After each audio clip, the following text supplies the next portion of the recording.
Hello दोस्तों, स्वागत है आप सभी का। आज 25 फरवरी का दिन है और आज का दिन ही वो दिन है जिसकी चर्चा पिछले कई दिनों से सोशल मीडिया के अलग अलग प्लेटफॉर्म जैसे कि यूट्यूब, ट्विटर, फेसबुक पर की जा रही थी। इसमें जो मुख्य मुद्दा था वो था कि सुपर टीटी का आयोजन क्या बिहार में होने जा रहा है। इसके साथ साथ ये भी मुद्दा उठाया जा रहा था कि क्या 7वें फेज के नोटिफिकेशन से पहले सरकार बिहार टीटी की परीक्षा का आयोजन करवा सकती है। तो आज हम इन सारे मुद्दों की चर्चा करेंगे एक एक करके। और इसके साथ साथ आज एक नया मुद्दा ये भी देखने को मिला कि आज बिहार विधानसभा में बिहार टीटी का मुद्दा गुंजा और न केवल बिहार विधानसभा में बल्कि पटना हाई कोर्ट में भी बिहार टीटी को लेकर, इसके आयोजन को लेकर एक केस फाइल कर दिया गया है। तो हम लोग एक एक करके इस मामले को देखते चलते हैं।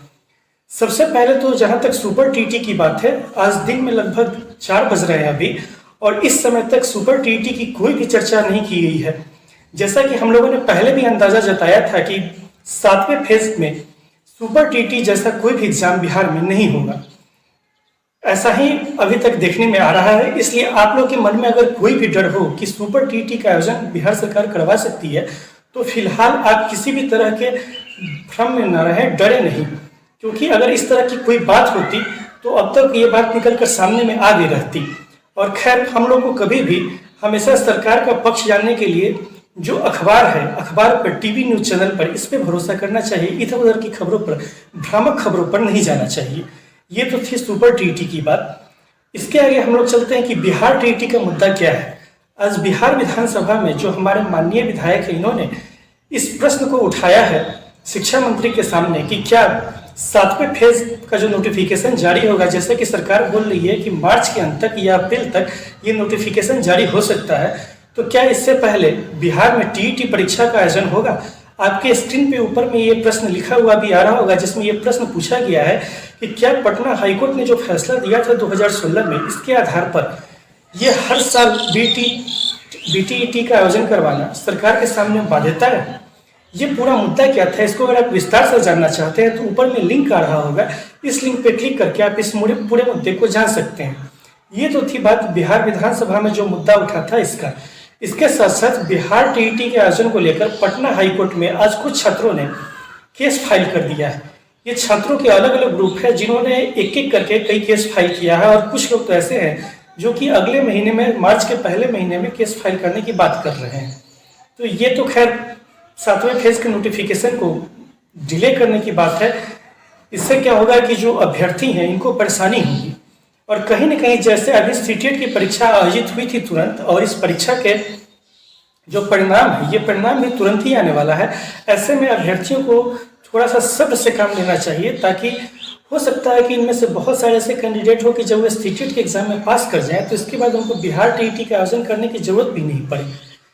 तो खैर, ये तो अभ्यर्थियों का मुद्दा है जो कि कहीं ना कहीं 7वें फेज का जो नोटिफिकेशन है इसको डिले करवा सकता है। लेकिन ऐसा किसी भी तरीके का प्रयास नहीं करना चाहिए, क्योंकि पहले से ही लाखों अभ्यर्थी हैं जो कि इस बात का इंतजार कर रहे हैं कि सरकार जल्द से जल्द 7वें फेज का नोटिफिकेशन जारी करे ताकि उनको भी नौकरी मिले।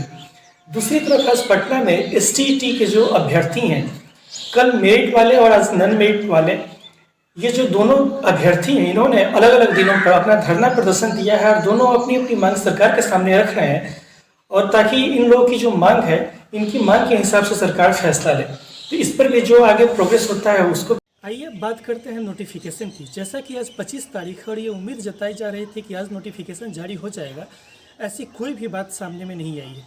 इसका उल्टा ये देखने को मिला है कि साल 2022-23 का जो बजट है, इसमें शिक्षा विभाग को कोई अतिरिक्त धन नहीं दिया गया है, बल्कि इसको सिंपल शब्दों में अगर आपको समझाया जाए तो आप इसको ऐसे समझिए कि पहले जहां बजट आया था पिछले साल का, जहां 94,000 शिक्षकों की बहाली के लिए सरकार को बजट का अलॉट किया गया था, उन 94,000 शिक्षकों में लगभग 46,000 शिक्षकों को ही बहाली हुई। बाकी शिक्षकों के जो पद है वो खाली रह गए। इसलिए जो 7वां फेज आ रहा है, इसमें ये जो बचे हुए सीट है, यानी कि बैकलॉग सीट है, इन्हीं सीटों पर बहाली करने जा रही है सरकार। इसमें किसी भी नए तरह का जो पद है ये ऐड नहीं किया जा रहा है। इससे उन अभ्यर्थियों के मन में थोड़ी सी निराशा जग सकती है जो ये उम्मीद कर रहे थे कि 7वें चरण में 1 लाख से ऊपर की प्राइमरी और मिडिल की बहाली आने जा रही है। इस बात को आप यहाँ पर बिल्कुल स्पष्ट हो जाइए और सरकार से आप लोग को ये डिमांड करनी चाहिए कि कहीं ना कहीं सीटों की संख्या बढ़ाई जाए और ये इस बहाली को, जो 7वें फेज का नोटिफिकेशन है, इस नोटिफिकेशन को तुरंत जारी किया जाए, ताकि जो अभ्यर्थी हैं बहुत दिनों से इंतज़ार कर रहे हैं इनको तुरंत राहत मिल सके।